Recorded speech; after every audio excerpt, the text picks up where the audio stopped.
देना है, उसी एतबार से जवाब देना। ರಾಮದುರ್ಗ ಪಟ್ಟಣದ ಆಂಜನೇಯ ನಗರದಲ್ಲಿನ ರಾಮದುರ್ಗ ತಾಲೂಕಾ ಅಂಜುಮನ್ ಪ್ರೌಢಶಾಲೆ ಆವರಣದಲ್ಲಿ ತಾಲೂಕಾ ಅಂಜುಮನ್ ಎ ಇಸ್ಲಾಂ ಉರ್ದು ಶಾಲೆಯ ವಿದ್ಯಾರ್ಥಿನಿಯರಿಗೆ ಮೊಟ್ಟ ಮೊದಲ ಬಾರಿಗೆ ಇಸ್ಲಾಮಿಕ್ ರಸಪ್ರಶ್ನೆ ಸ್ಪರ್ಧೆಯನ್ನ ಹಮ್ಮಿಕೊಳ್ಳಲಾಗಿತ್ತು. ಈ ಕಾರ್ಯಕ್ರಮದಲ್ಲಿ ಸುಮಾರು ವಿದ್ಯಾರ್ಥಿನಿಯರು ಭಾಗವಹಿಸಿದ್ರು. ಇನ್ನು ರಸಪ್ರಶ್ನೆ ಸ್ಪರ್ಧೆಯಲ್ಲಿ ಒಟ್ಟು 140 ಪ್ರಶ್ನೆಗಳನ್ನು ಕೇಳಲಾಗಿತ್ತು. ಈ ಸ್ಪರ್ಧೆಯಲ್ಲಿ 6 ತಂಡಗಳನ್ನು ರಚನೆ ಮಾಡಲಾಗಿತ್ತು. ಒಟ್ಟು 5 ರೌಂಡ್ಗಳಲ್ಲಿ ಒಂದು ತಂಡಕ್ಕೆ 25 ಪ್ರಶ್ನೆಗಳನ್ನು ಕೇಳಲಾಗಿತ್ತು. ಅದರಂತೆ ಪ್ರಥಮ, ದ್ವಿತೀಯ, ತೃತೀಯದಂತೆ 3 ಬಹುಮಾನಗಳನ್ನು ಇಡಲಾಗಿತ್ತು. ಕಾರ್ಯಕ್ರಮವನ್ನು ಮೌಲಾನಾ ಸರ್ಕಾಜಿಯವರು ನಿರೂಪಿಸಿದರು. ಈ ವೇಳೆ ಅಂಜುಮನ್ ಸಂಸ್ಥೆಯ ನಿರ್ದೇಶಕರಾದ ಮೊಹಮ್ಮದ್ ಶಫಿ ಬೆನ್ನಿ ಮಾತನಾಡಿ, ನಾವೆಲ್ಲರೂ ನಮ್ಮ ಧರ್ಮದ ಎಲ್ಲ ಮಹಾಪುರುಷರ ಬಗ್ಗೆ ತಿಳಿದು ಅವರ ಆದರ್ಶ ಮತ್ತು ತತ್ವಗಳನ್ನು ನಮ್ಮ ಜೀವನದಲ್ಲಿ ಅಳವಡಿಸಿಕೊಂಡಾಗ ಮಾತ್ರ ನಮ್ಮ ಜೀವನ ಸಾರ್ಥಕವಾಗುತ್ತದೆ. ಆದ್ದರಿಂದ ಪ್ರವಾದಿ ಮೊಹಮ್ಮದ್ ಪೈಗಂಬರ್ ಅವರ ಜನ್ಮದಿನದ ಪ್ರಯುಕ್ತವಾಗಿ ಇಂದು ನಾವು ಸಾಮಾಜಿಕವಾಗಿ ಇಸ್ಲಾಮಿಕ್ ರಸಪ್ರಶ್ನೆ ಕಾರ್ಯಕ್ರಮವನ್ನು ಹಮ್ಮಿಕೊಂಡಿದ್ದೇವೆ.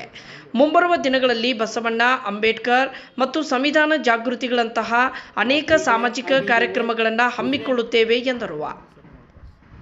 ಈ ವೇಳೆ ಜಾಮಾ ಮಸೀದಿಯ ಮೌಲಾನಾ ಜಹೂರ್ ಹಾಜಿ, ಆಡಳಿತ ಮಂಡಳಿ ಅಧ್ಯಕ್ಷ ಮೆಹತಾಬ್ ಅಲಿ ಸಿಂಗಾಪುರ್ ಮತ್ತು ಅಂಜುಮನ್ ಸಂಸ್ಥೆಯ ಎಲ್ಲ ಸದಸ್ಯರು, ಸಿಬ್ಬಂದಿಗಳು, ವಿದ್ಯಾರ್ಥಿಗಳು, ಅದೇ ರೀತಿ ಗ್ರಾಮದ ಗಣ್ಯರು ಮತ್ತು ಸಾರ್ವಜನಿಕರು ಉಪಸ್ಥಿತರಿದ್ದು ಕಾರ್ಯಕ್ರಮವನ್ನು ಯಶಸ್ವಿಗೊಳಿಸಿದರು. ವರದಿ ಅಫ್ತಾಬ್ ಸರ್ಮುಲ್ಲಾ, ಭೀಮವಾದ ನ್ಯೂಸ್, ರಾಮದುರ್ಗ. ಮೊದಲನೇ ಬಾರಿ ಮಾಡಿದ್ರಿ, ಏನು ಅನಿಸ್ತಾ ಇದೆ ನಿಮಗೆ? ಇದು ಧಾರ್ಮಿಕ ಕಾರ್ಯಕ್ರಮ ಅಂತ ನೀವು ತಿಳ್ಕೊಬೇಡ್ರಿ, ಇದು ಸಾಮಾಜಿಕ ಕಾರ್ಯಕ್ರಮ. ಯಾಕಂದರೆ ನಮ್ಮ ಸಂಸ್ಥೆ ಸರ್ಕಾರದಿಂದ ಮಾನ್ಯತೆ ಪಡೆದಂಥ ಸಂಸ್ಥೆ. ಈ ಸಂಸ್ಥೆಯಲ್ಲಿ ಎಲ್ಲ ಸಾಮಾಜಿಕ ಕಾರ್ಯಗಳನ್ನು ಮಾಡಬೇಕಾಗಿದೆ. ಮೊದಲನೇದಾಗಿ ಇದು ಜಶ್ನೆ ಈದ್ ಮಿಲಾದುನ್ ನಬಿ ಪ್ರಯುಕ್ತ ಈ ಕಾರ್ಯಕ್ರಮವನ್ನು ಪ್ರಾರಂಭಿಸಿದ್ದೀವಿ.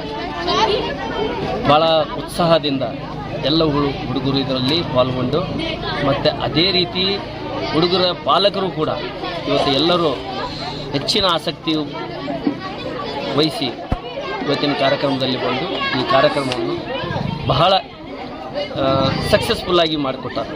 ಅವ್ರಿಗೆ ನಾವು ಎಲ್ಲರಿಗೂ ಧನ್ಯವಾದಗಳನ್ನು ಹೇಳಕ್ಕೆ ಬಯಸ್ತೇವೆ.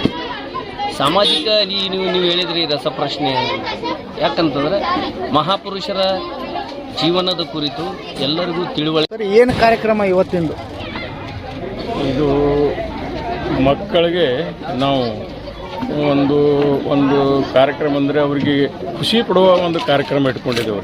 ಅವ್ರದ್ದು ಧೈರ್ಯ ಇನ್ನಷ್ಟು ಮುಂದೆ ಹೋಗಲಿ, ಧೈರ್ಯದಿಂದ ಕೆಲಸ ಓದಲಿ, ಬರೀಲಿ ಅಂಥೇಳಿ ಈ ಒಂದು ಉದ್ದೇಶ ಇಟ್ಕೊಂಡು ಈ ಮಕ್ಕಳಿಗೆ ನಾವು ಮೇಲಾದುನ್ ನಬಿ ಬಾಬತ್ನಾಗ ನಾವು ಇಟ್ಕೊಂಡಿವಿ ಸರ್. ಅದೂ ಆಯ್ತು, ಇದೂ ಆಯ್ತು. ಅದರ ಬದಲಾಗಿ ಇದು ಇಟ್ಕೊಂಡಿವಿ. ಭಾಳ ಒಳ್ಳೆಯದಾಗಿ ಆಯಿತು ಸರ್. ಹುಡುಗರು ಭಯಂಕರ ಖುಷಿ ಅದಾರ. ಬಂದು ನಮ್ಮದು ಇನ್ವೈಟೇಷನ್ ನಾವು ಯಾರಿಗೆ ಮಾಡಿದ್ವಿ ಅವರು ಎಲ್ಲರೂ ಬಂದಾರ. ಅವರೆಲ್ಲರೂ ಭಾಳ ಖುಷಿ ಅದಾರ. ನಮಗೂ ಭಾಳ ಸಂತೋಷ ಆಗಿದೆ ಸರ್, ನಮ್ಮ ಕಮಿಟಿಯವ್ರಿಗೆಲ್ಲರೂ. ಇದೇ ಮೊದಲ ಬಾರಿ